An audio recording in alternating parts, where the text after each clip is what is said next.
3 days before the deadline to avert a government shutdown. Congressional leaders were negotiating a spending proposal on Tuesday. Would supply no money. President Trump's promised border wall with Mexico but would increase funding. White House priorities like the military and other types of border security. Lawmakers in both parties expressed confidence. A deal could be reached before the lights go out. A prediction that seemed safer as Mr. Trump backed off his demand that the border wall receive funding in this measure. Hopefully we'll reach an agreement sometime in the next couple of days, said the Senate Majority Leader, Mitch McConnell, Republican of Kentucky, though he did not rule out a short-term extension to buy lawmakers more time for a final agreement. Several obstacles remain, most notably the fate of payments to health insurers to lower deductibles and other costs. Low-income consumers who buy plans through the Affordable Care Act marketplaces. Mr. Trump has threatened to withhold the subsidy payments, which are the subject of a lawsuit, as leverage in negotiations with Democrats, whose votes will be needed to pass any spending bill in the Senate. Democrats have now turned that threat on its head, insisting that the payments, which the administration has quietly continued to make, be guaranteed as part of any deal. 6 million people could lose their health care, which could become unaffordable, said Senator Chuck Schumer of New York, the minority leader. The House Democratic Whip, Steny H. Hoyer of Maryland, said the payments were something Republicans need to do for the American people, not as a give to Democrats in negotiations. Another central point in the negotiations is a dispute over health benefits. Retired miners who may lose their coverage, an issue that led to a near shutdown last year. Senator Joe Manchin of West Virginia and other Democrats want those benefits extended, and miners have been a big constituency for Mr. Trump. On Tuesday, Mr. McConnell said he supported a permanent fix on miners' health care. It's my hope that will be included in the final package, he said. Democrats would also like to see Congress bail out Puerto Rico's ailing Medicaid program as part of the deal. One fact suggests that both Republicans and Democrats have gotten much of what they wanted in the spending bill. They have strikingly avoided the sort of inflamed talk that is often a part of fights over budgets. After a fractious period in the Capitol, cresting this month with Democrats, filibuster of Mr.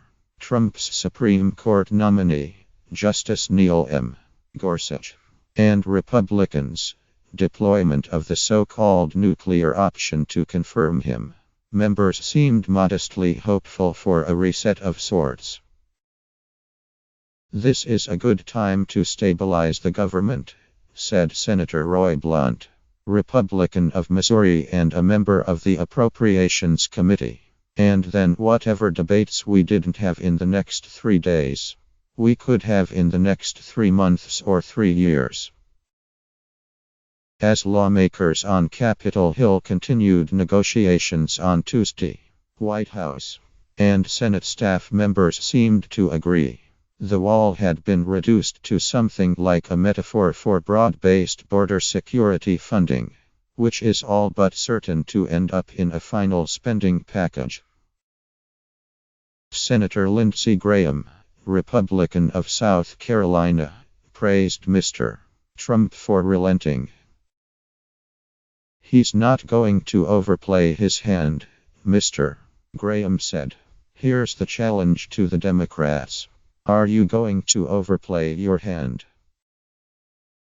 At the very least, Democrats seemed inclined to declare victory on the wall for now. Mr. Schumer, whose caucus is delighting this week in pointing out areas in which Mr. Trump has fallen short of campaign promises as he approaches his 100th day in office.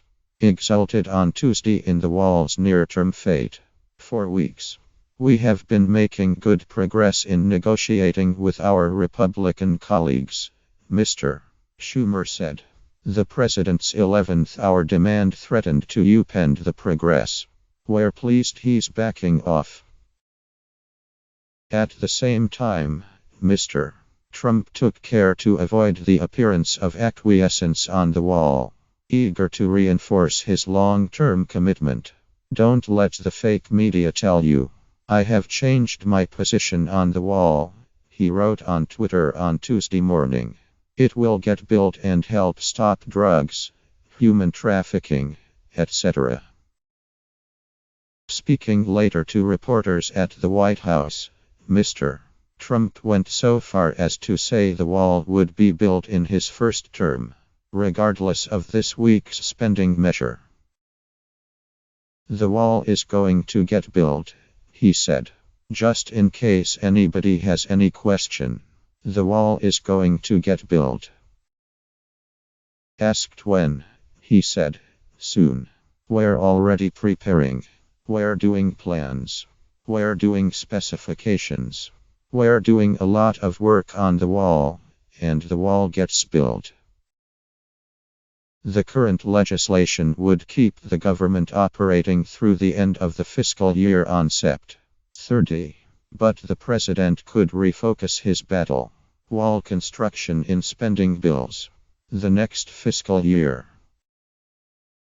The promise to build a wall or, actually, to extend a series of barriers that already exist along parts of the border, was a central theme of Mr. Trump's campaign.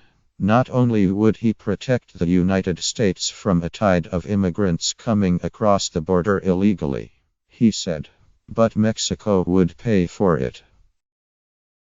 But the cost estimates for the wall have gone up, and Mexico has made clear it has no intention of spending money on it. Sean Spicer, the White House press secretary, has said that Mr. Trump is still determined to make Mexico pay, but that he will proceed first with American tax dollars. The president has been very clear that in order to get the ball rolling on border security and the wall, that he was going to have to use the current appropriations process, Mr. Spicer said. But he would make sure that that promise would be kept as far as the payment of it. Mr. Spicer insisted that Mexico would eventually pay. Mr. Trump initially estimated during the campaign that the wall would cost $12 billion. But the figure has soared since then.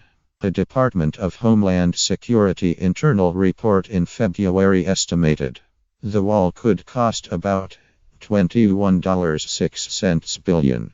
A report issued by Senate Democrats last week put the cost far higher, at nearly $70 billion.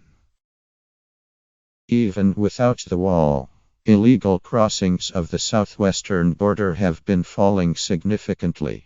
The number of people apprehended fell 40% from January to February, and 30% from February to March, according to Customs and Border Protection. The White House has attributed that to Mr. Trump's tough talk and increased enforcement. Since November, when Mr. Trump was elected, illegal crossings have fallen by nearly 75%.